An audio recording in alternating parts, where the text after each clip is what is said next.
Alors, comment traduire, n'est-ce pas, en anglais? Comment traduire, n'est-ce pas,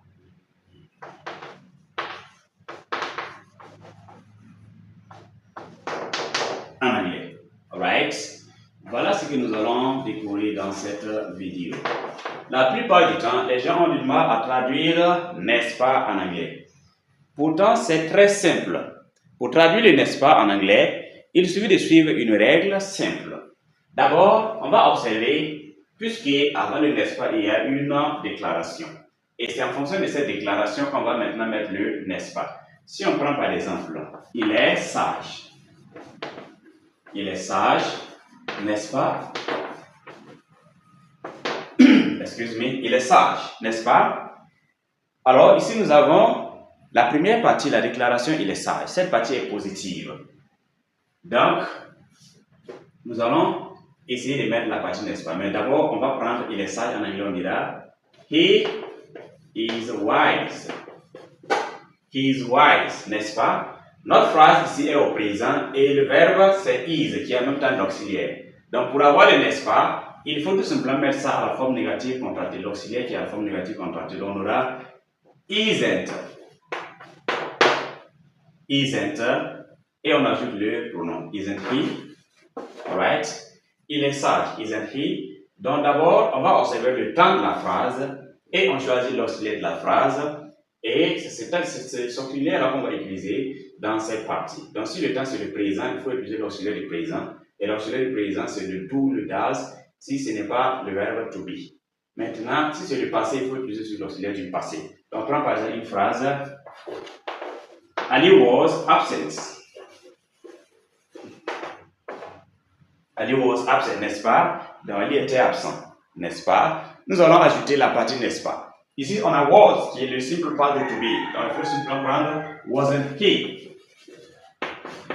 Wasn't he. On va remplacer Ali par le pronom qui correspond à Ali, qui est la troisième personne du singulier. On ne va pas utiliser wasn't Ali ici, puisqu'il faut toujours avoir un pronom ici. Maintenant, si on prend they came late. They came late, n'est-ce pas? Ils sont venus en retard, n'est-ce pas? Ici, nous avons le simple past et le came n'est pas un verbe auxiliaire. Donc, le verbe auxiliaire du simple past c'est did. Mais cette partie, elle est positive. Tu vas avoir did not à la forme contraire. Donc, ça donne didn't they?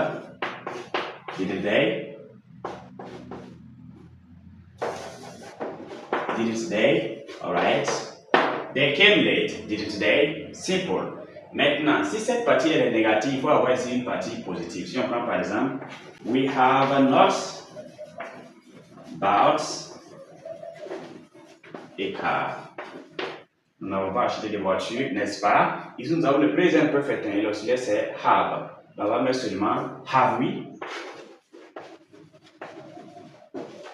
Have we, parce que là c'est négative. Donc, on va mettre tout simplement l'auxiliaire positif de l'autre côté.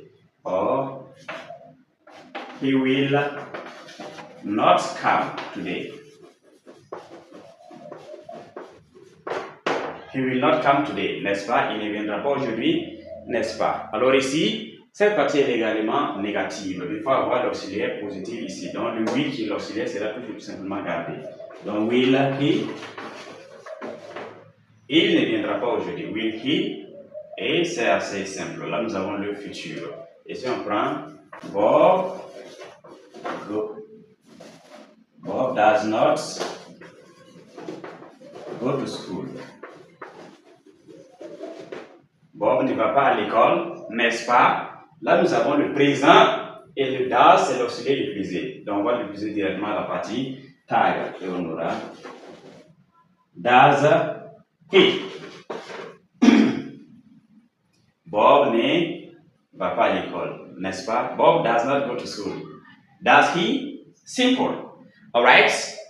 Donc, pour traduire le n'est-ce pas en anglais, la première des choses qu'il faut faire, c'est de découvrir la phrase et son temps. Quel est le temps utilisé dans la phrase? Si c'est le présent, j'utilise l'auxiliaire c'est présent dans la partie n'est-ce pas? Et si cette partie est positive, là, nous devons avoir une partie négative. Mais si ici c'est négative, on doit avoir une partie positive ici. Donc, pour traduire le n'est-ce pas, on ne dira pas right, is not so. Non, ça c'est pas les bonnes traditions. Les bonnes traditions suivent les règles grammaticales, logiques et correctes. Et j'espère que vous avez du plaisir à suivre cette vidéo et que vous avez bien compris. Si oui, n'oubliez pas de laisser des phrases dans les commentaires avec le n'est-ce pas que vous allez bien traduire en fonction des exemples que vous allez donner. Et si vous souhaitez approfondir vos connaissances, n'oubliez pas de rejoindre nos cours en ligne sur WhatsApp et voici le numéro que vous pouvez contacter. Thank you very much.